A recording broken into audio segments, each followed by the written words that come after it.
Welcome to the Deep Dive. This is where we take crucial readings, pull out the core strategies, and really map out the thinking behind complex systems for you.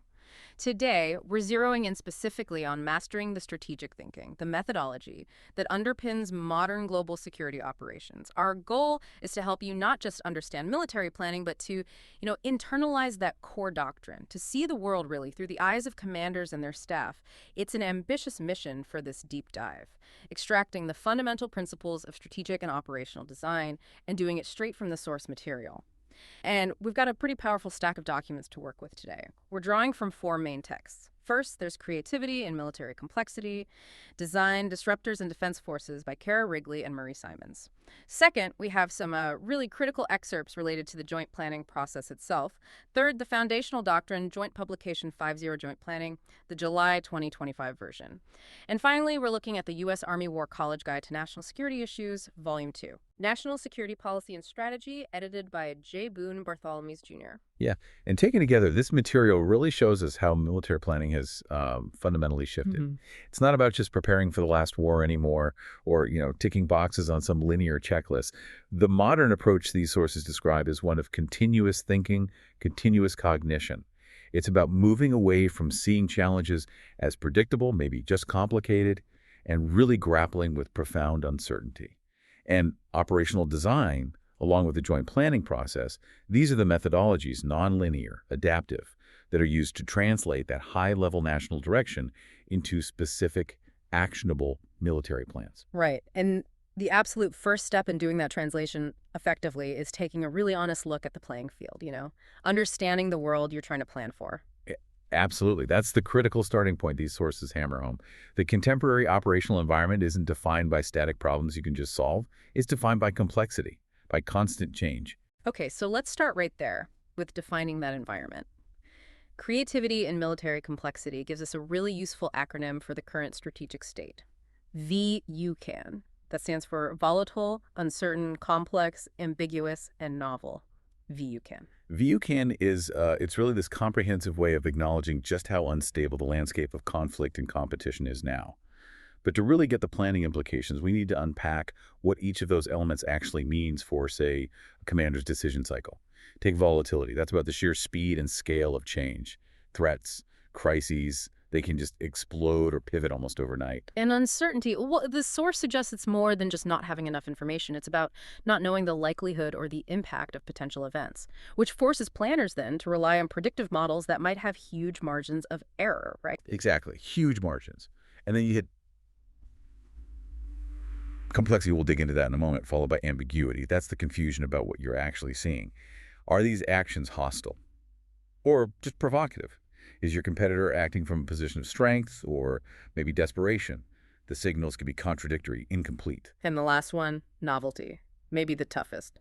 This means facing situations with literally no historical precedent, situations where past experience, even established doctrine, just isn't enough. It demands real innovation, not just tweaking old methods. And recognizing this VUCAN world forces planners to confront a really core distinction. Getting this right or wrong often determines success or failure. It's the difference between a complicated system and a complex adaptive system. This concept is absolutely crucial. Rushing past it, that's a recipe for misapplying the doctrine. Okay, let's make that concrete. A complicated system, maybe like a high-end Swiss watch, lots of parts, yes, but it behaves predictably, linear. You wind it a certain way, you know exactly what time it will show. Fixing it needs expertise, sure, but once fixed, it stays fixed. Use standard procedures. Right. Standard procedures for standard problems. But today's operational environment, this VUCAN world, that's a complex adaptive system. Think of, a rainforest ecosystem. It's dynamic. Everything connects: the weather, the animals, the plants, the nutrient cycles. They're all constantly interacting, adapting. If one predator population drops, everything else shifts in response, often in ways you just couldn't predict. The outputs aren't proportional to the inputs. Small changes can have massive effects. And the sources add another layer. Often, the operational environment is a wicked system, which means the planners themselves, the commander, the staff, they're part of the system they're trying to influence. Your actions actually change the system's behavior while you're trying to solve the problem. Like if you deploy peacekeepers, the local groups immediately change how they act because you're there.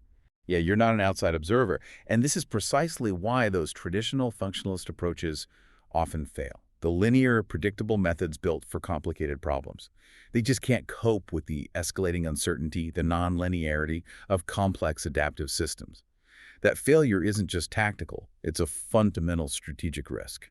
So, okay, this shift in the environment from complicated to complex demands a shift in how planners think. We need to move beyond that historically rigid military mindset towards something more creative. We do.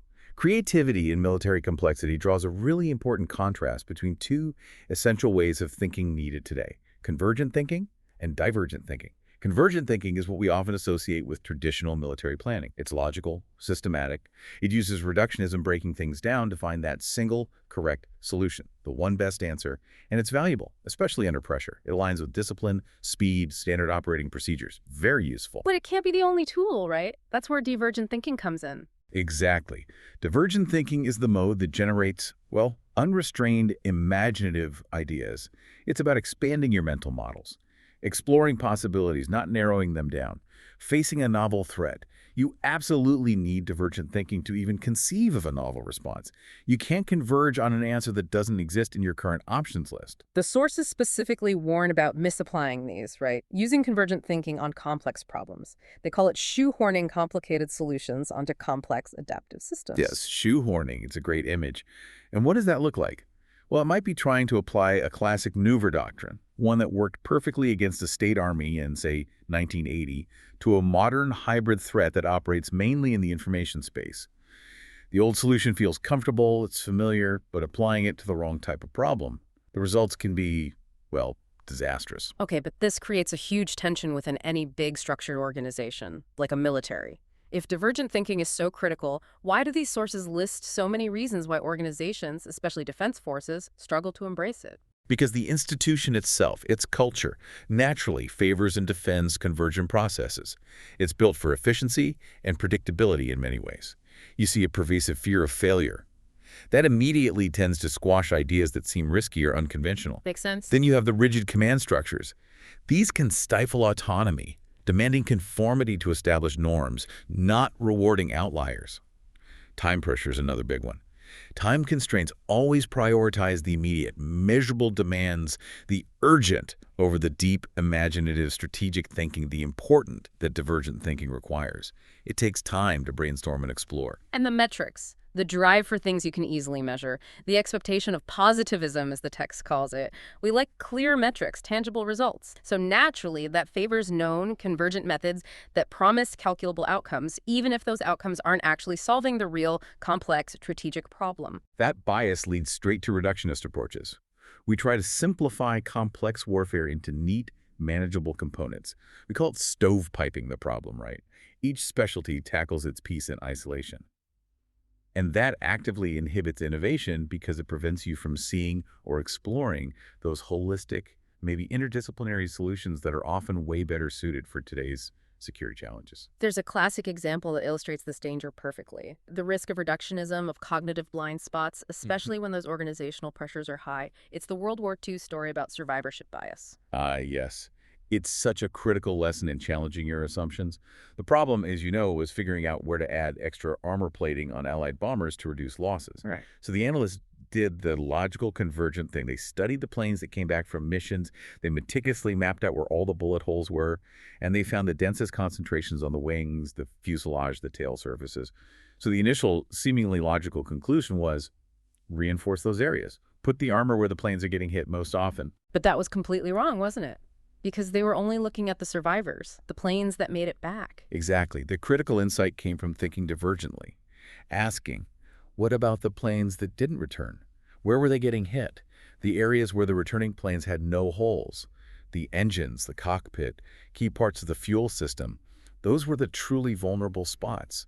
Planes hit there simply didn't survive to be part of the data set. Wow. So acting on the initial logical analysis would have meant adding weight where it wasn't critically needed and potentially still losing planes because the vital areas remained unprotected. Precisely. It shows just how important it is, under immense pressure, to rigorously question your assumptions, examine your data for bias, and really embrace that divergent perspective. Yeah. Even when time, and maybe the organizational culture, is pushing you towards the easy, measurable answer. Okay, so we understand the environment is complex, and we need different ways of thinking. Now let's shift to the strategic framework itself. How do we bridge the gap between national goals and actual military action? The U.S. Army War College Guide to National Security Issues really grounds us here, starting with the concept of strategy itself. It does. The guide defines strategy using that timeless framework, ends, ways, means. Strategy fundamentally is the art and science of figuring out a desired future state. Those are the ends. Then determining the possible approaches or actions to get there. Those are the ways.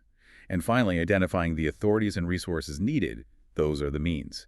And crucially, doing all of this while managing the associated risk involved. It's a continuous balancing act. It's more than just a definition, though, isn't it? It's like a core logic for making decisions.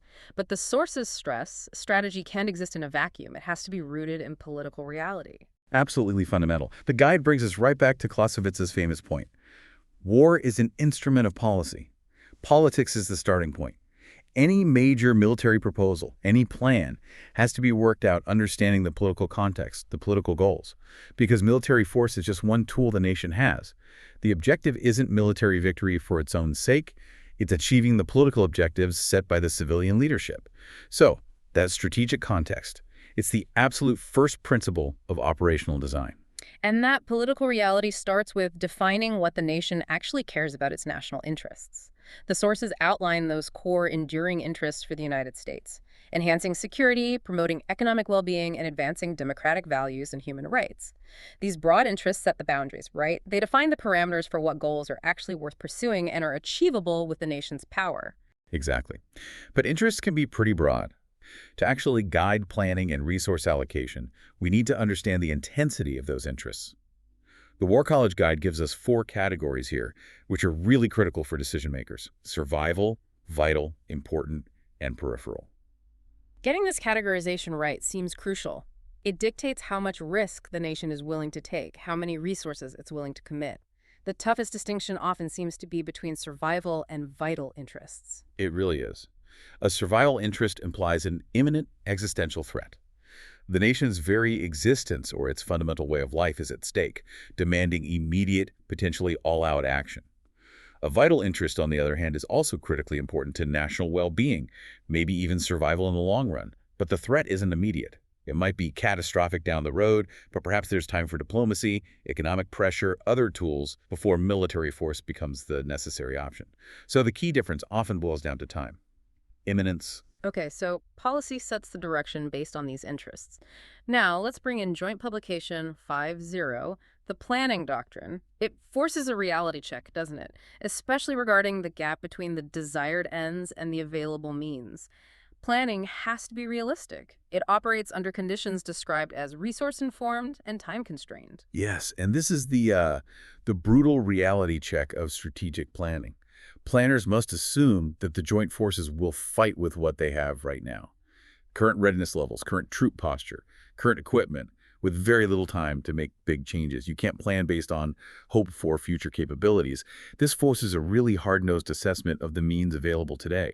And if those means aren't sufficient to achieve the political ends, well, then that gap has to be addressed. Either you adjust the ends, make them less ambitious, or you find ways to increase the means which might take time or resources you don't have, or you accept greater risk. And that leads us right into how the planning process deals with the possibility of failure, drawing a really sharp line between risk and uncertainty. Yeah, this distinction is incredibly important conceptually. Risk is about the probability that something undesirable might happen, because risk deals with knowable potential futures, things we can anticipate. Even if we don't know for sure they'll happen, it's considered calculable. We can try to assign likelihoods, estimate potential impacts, and because it's calculable, it's potentially mitigable. You can buy insurance, build defenses, develop contingency plans. You manage risk. But that's totally different from uncertainty, isn't it? Completely different. Uncertainty deals with the realm of events that are not knowable, things you can't calculate or anticipate for mitigation. The sources mention black swan events here, those completely unexpected shocks that can destabilize the entire system, things you couldn't possibly have predicted based on past data. Think major technological disruptions or sudden political collapses. So operational design tries to reduce uncertainty by improving understanding, but the doctrine admits true uncertainty always remains. It does. And that's why the planning methodology itself has to build in flexibility and adaptability.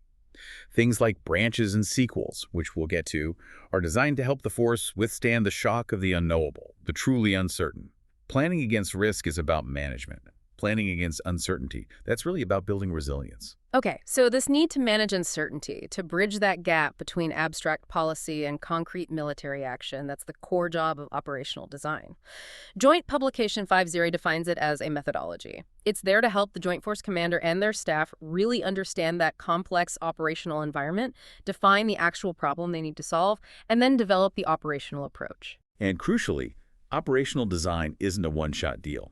It's continuous, it's cyclical, and maybe most importantly, it's recursive. It's not like a checklist where you finish step one, then move to step two and never look back. The analysis, defining the problem, developing the approach, they constantly feed back into each other. You learn something new, you refine the problem statement, which might change your approach. The whole goal is to support the commander's thinking process, their design thinking, turning that high-level guidance into a coherent plan for action. And the first big intellectual lift in that process, as we touched on earlier, is really understanding the environment. This means adopting a robust systems perspective. Yes, absolutely essential for grasping that nonlinearity we talked about. A systems perspective means analyzing not just the adversary, but friendly forces, neutral actors, other players, all seen as interconnected systems.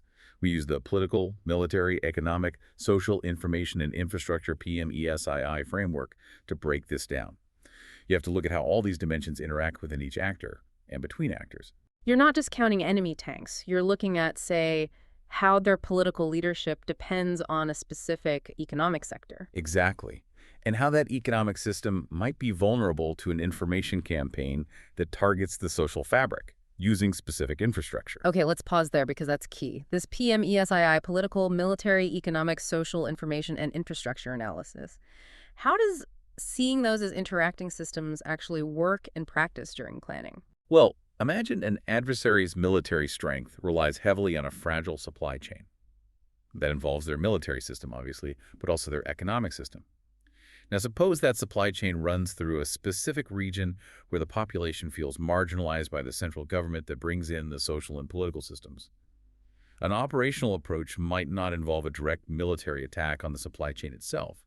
Instead, maybe you focus on an information campaign aimed at the local population, encouraging protests or disruptions that affect the critical infrastructure supporting that supply chain. So, the commander has to visualize how an action in one system, information creates ripple effects across others. Social, infrastructure, economic, ultimately impacting the military system. It's about seeing those connections. That deep systems thinking then feeds into the joint intelligence preparation of the operational environment, or JPOE. Right. The JPOE process focuses that broad systems understanding. Its purpose is really fourfold. Define the operational environment clearly, the physical space, the relevant actors, the PMEAA factors. Describe how that environment impacts potential operations, both ours and the adversaries. Evaluate the threat capabilities, doctrine, potential intentions, and finally determine the likely courses of action for all relevant actors, especially the adversary. This is where you really try to anticipate what the adversary might do. Yes. We identify not just the adversary's most likely course of action, based on their doctrine and situation, but also their most dangerous course of action, the one that poses the biggest threat to our own forces or mission success. Thinking through both is critical for wargaming later and for building the necessary flexibility into our own plan. And all of this analysis, the systems view, the JPOE, it all comes together in what might be the single most important document from this design phase, the problem statement. Absolutely critical. This is where the staff has to synthesize everything they've learned about that complex VUCAN environment. The problem statement pinpoints the core issues, the areas of tension, the competition, maybe opportunities. It frames the central challenge that the operation needs to address. It's essentially the statement that bridges the gap between the current reality, the existing conditions, and the desired future state, the objectives or military end state. If you get the problem statement wrong or if it's too vague, the entire operational approach built on it will likely be flawed. Okay, problem defined. Now the process moves into actually developing the operational approach. This relies on a set of key concepts, the overarching elements of operational design. Let's break these down, starting with the finish line. The military end state. Yeah, the military end state needs to be really clearly understood. It is not the ultimate political goal of the war or campaign. That's crucial.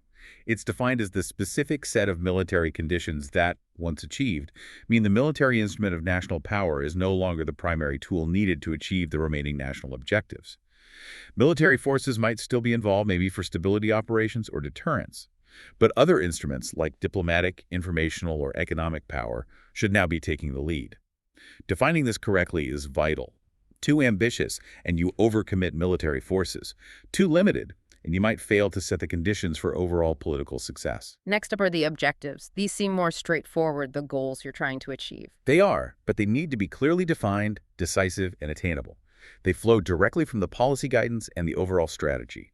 And objectives can be either final objectives, which lead directly to achieving those military and state conditions, or they can be intermediate objectives steps along the way, often linked to specific phases or lines of operation. Okay, then we get to what feels like the intellectual core of the design. Analyzing the center of gravity, or COG. It really is. The center of gravity is defined as the source of power that gives an actor, friendly or adversary, their moral or physical strength, their freedom of action, or their will to act. Analyzing the center of gravity is intensive work. It requires a deep understanding of the adversary or ourselves, looking at their physical strengths, sure, but also their psychological strengths and weaknesses. How do they organize? How do they make decisions? What truly enables them to fight or achieve their goals? Planners have to figure out what key thing, if neutralized or destroyed, would cripple the enemy's ability to achieve their objectives. Or, conversely, what key thing must we protect at all costs to ensure our own success? And finding that center of gravity involves looking at three specific things, right? Their critical capabilities, critical requirements, and critical vulnerabilities. That's the framework. Critical capabilities are what the entity can do that allows it to achieve its objectives. What actions are essential to its success? Critical requirements are the resources or conditions needed to perform those capabilities. What do they absolutely need? Fuel, leadership, popular support, specific technology. And critical vulnerabilities are those critical requirements or aspects of the critical capabilities that are actually susceptible to being neutralized or attacked by us. Where are they weak in a way that matters? Attacking a vulnerability that isn't critical doesn't help much. Makes sense. And then connecting these objectives and the attacks on the center of gravity are the effects. Right. Effects are the specific conditions you need to create in the operational environment to achieve your objectives. They link the high-level goals to concrete tasks. An effect might be something like deny the adversary use of airspace over Sector X, or degrade enemy command and control in Division Y. Achieving that specific effect then helps you achieve a broader intermediate or final objective, maybe related to protecting a friendly center of gravity or attacking the enemies. And constantly monitoring whether you're achieving the desired effects, and just as importantly, whether you're causing unintended, undesired effects, is absolutely crucial for assessment during the operation. You have to keep checking if the plan is working.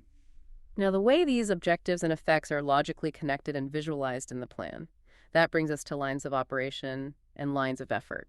This distinction seems like a really significant development in planning doctrine. It is a major refinement, really reflecting the changing nature of conflict. A line of operation, or LOO, is the more traditional concept. It links multiple tasks and objectives, often using positional references. Think geographically or spatially. A classic example is an army advancing along a road network, a physical line on a map, towards a geographic objective like a city or a key terrain feature. The logic is tied to physical position and movement. But the sources make it clear sometimes physical position doesn't really capture the logic of the operation, especially in complex conflicts that aren't just about territory. That's where the line of effort, or LOE, comes in. Exactly. A line of effort links tasks and objectives using the logic of purpose. It's about cause and effect, not just physical location. This is huge because it allows planners to organize activities that aren't inherently physical or geographic. Think about counterinsurgency operations. You might have a line of effort focused on improving local governance, another on economic development, and a third on training security forces. None of those are tied to a specific geographic path, but they all link tasks like funding projects, holding meetings, running training programs, through a common purpose, achieving stability, and that purpose contributes to the overall military end state. And you can see how that would be incredibly useful in things like cyber warfare, information operations, or stability operations where influencing perceptions or building capacity is key. It also seems essential for coordinating efforts when you don't have a single commander in charge, like with multinational forces or civilian agencies working together. A shared line of effort provides that unity of purpose. Precisely. Unity of effort, even without unity of command. And whether you're using lines of operation or lines of effort, The key milestones or nodes along the way are the decisive points. Decisive points are specific places, events, factors, or actions that are key to either attacking the enemy's center of gravity or protecting your own. Securing or influencing a decisive point gives you a marked advantage in achieving an objective along that line of operation or effort. They are the keys to unlocking progress. Okay, let's put some of this together. The Joint Planning Process Step 1 Handbook uses a great historical example to show how these elements work in practice and how recursive the process is. Operation Overlords, the Normandy landings in 1944. Overlords is a fantastic case study for exactly this. The strategic problem the Allies faced was incredibly complex, multi-layered, and under huge time pressure. How do you get assault forces ashore in Normandy, build up enough combat power quickly, and defeat the German armored reserves, the Panzers, before they can crush the beachhead? All within a very narrow window dictated by tides and weather, and facing potential German air superiority locally. And they had to grapple with the German center of gravity, right? What was it? Well, there were potentially several, which is common. One was Hitler's personal control over strategic decisions. Another, maybe more tangible operationally, was that powerful reserve of panzer divisions held back from the coast. Since directly attacking Hitler's will was difficult, the operational approach focused heavily on neutralizing the threat from the panzer reserves, primarily through deception and shaping their deployment. Which led to that critical assumption we mentioned earlier. Yes, absolutely foundational to the entire plan. The assumption that the Germans would continue to believe the main invasion was coming at the Pas-de-Calais, not Normandy. That assumption drove the massive deception effort, Operation Fortitude. And you can see the recursion here. Identifying the German center of gravity, the Panzers, led to the need for deception, which required making and maintaining that core assumption, which in turn shaped the location and timing of the actual landings, the main line of operation in Normandy. It all interconnected and fed back on itself. And as the plan unfolded, even during execution, those overarching elements were constantly being refined. The initial objective was just securing the beachhead, the lodgment. The decisive points were the beaches themselves, the nearby towns capturing a port like Cherbourg. The military end state wasn't take Berlin, it was generate enough combat power ashore to break out of the beachhead and begin a war of maneuver, forcing the German army towards collapse, setting conditions for the other instruments of power to ultimately secure victory. Exactly. And because, as the saying goes, no plan survives first contact with the enemy, the joint planning process puts a huge emphasis on building in flexibility.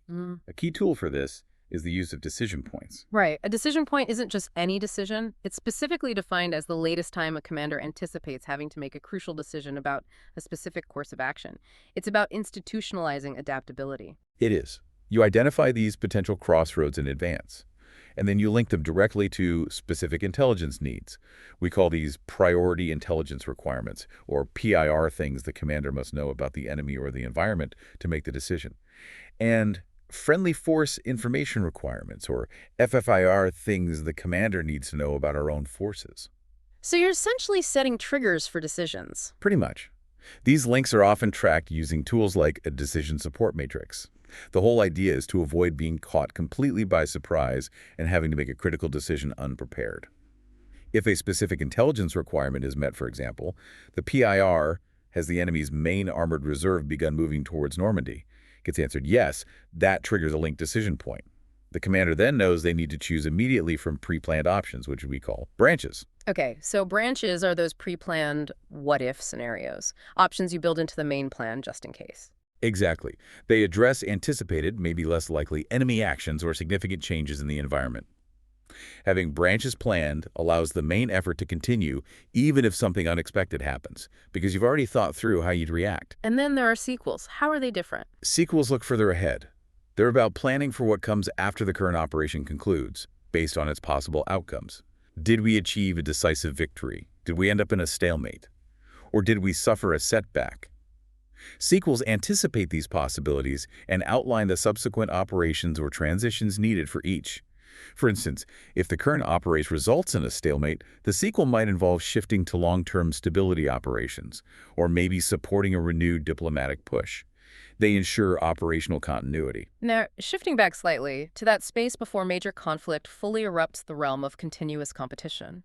Joint Publication 5.0 gives us two specific mechanisms for signaling, influence, and response: flexible deterrent options and flexible response options. Yes, flexible deterrent options, or FDOs, are really crucial in that gray zone below the threshold of armed conflict. These are pre-planned actions specifically designed to deter an adversary. They're tailored to send clear signals about your intentions and resolve, hopefully influencing the adversary's decision-making before or during a crisis without actually escalating to fighting. And the sources emphasize that these FDOs, these deterrent actions, are much more effective when they're coordinated across all the tools of national power, right? Not just military posturing. Absolutely. It's rarely just about moving ships or flying planes. The most effective deterrence integrates the diplomatic, informational, military, and economic instruments. So signaling you won't tolerate a certain action might involve public diplomatic warnings, targeted economic sanctions, an information campaign highlighting the cost to the adversary, and a visible but maybe non-provocative military posture adjustment. It's the synergy that matters. And then, if deterrence fails or the situation escalates, we have flexible response options, or FROs. Right. FROs come into play when things have progressed to actual armed conflict, or if national leadership is considering taking further military action. They provide commanders and policymakers with a range of pre-planned, scalable military options to respond to attacks or provocations. The idea is to have tailored responses available that are proportional to the situation, avoiding unnecessary escalation while still demonstrating resolve and capability. Okay, one last critical tool we need to discuss, especially for challenging assumptions and ensuring that divergent thinking happens: the red team. Ah, yes, the red team, absolutely vital.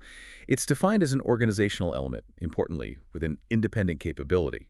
Their job is to rigorously explore alternatives in plans, concepts, and operations, specifically from the perspective of adversaries, but also considering the civilian population, neutral parties, and other actors. They are, in essence, the dedicated antidote to groupthink and confirmation bias. So their main function is to poke holes in the plan, find the weaknesses. Pretty much. They identify vulnerabilities the planning team might have missed. They look for overlooked opportunities. And, maybe most importantly, they challenge the faulty or unstated assumptions that often underpin a plan. The primary planning staff can get locked into a certain way of thinking due to cognitive biases or just the pressure to produce a plan. The red team's independence allows them to step back and ask the really hard questions. Where in the joint planning process do they have the biggest impact? While they can contribute throughout, the doctrine highlights two key phases. First, during mission analysis. That's step 2 of the formal JPP. Here, they can challenge the initial understanding of the environment, the problem statement itself, and the core assumptions being made. And second, during course of action analysis and wargaming, step 4. This is where they actively play the role of a thinking, adaptive adversary or other relevant actor, stress testing the friendly plan, forcing the staff to confront worst-case scenarios, and revealing hidden weaknesses or friction points. They are absolutely essential for injecting that necessary dose of divergent, critical thinking needed to succeed in these complex adaptive systems we've been talking about. Hashtag tag and outro. Well, we've certainly covered a lot of ground today. I feel like we've hit our mission, moving from recognizing this complex VUCAN world, understanding the need for both convergent and divergent thinking, and then diving deep into the actual methodology of the joint planning process. We really did. We established that crucial link between national policy, defining the ends based on interests and military strategy, figuring out the ways and means to achieve objectives. And we hit that key challenge of managing risk, especially the risk that comes from the gap between desired ends and available means. And we unpacked those core components of operational design that help commanders visualize and plan.